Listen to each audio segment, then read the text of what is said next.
السلام علیکم ناظرین، میں ہوں وقاص خان اور آپ دیکھ رہے ہیں پاک نیوز ٹی وی۔ خبر شامل کرتے ہیں۔ پنجاب میں ریسکیو اہلکاروں نے ننھے کتوں کو سیلاب میں بہنے سے بچا لیا۔ بھارت کی جانب سے پانی چھوڑے جانے اور بارشوں کے باعث دریائے چناب، ستلج اور راوی میں شدید سیلابی صورتحال ہے، جس کی وجہ سے متعدد گاؤں بھی پانی میں ڈوب گئے۔ انتظامیہ کی جانب سے سیلاب سے انسانی جانوں کو بچانے کے لیے ریسکیو آپریشن کیا جا رہا ہے، جس میں پاک فوج ریسکیو 1122 اور PDMA کے عملہ سمیت دیگر ادارے بھی شامل ہیں، جو لوگوں کو کشتیوں کے ذریعے محفوظ مقام پر منتقل کر رہے ہیں۔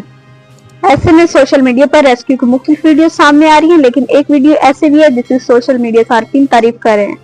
یہ ویڈیو ریسکیو 1122 کے اہلکاروں کی ہے، جو سیلابی ریلے کی زد میں آنے والے کتے کے ننھے بچوں کو ریسکیو کر رہے ہیں۔ اب تک کے لیے اتنا ہی۔ مزید خبروں اور اپڈیٹس کے لیے دیکھتے رہیں پاک نیوز ٹی وی۔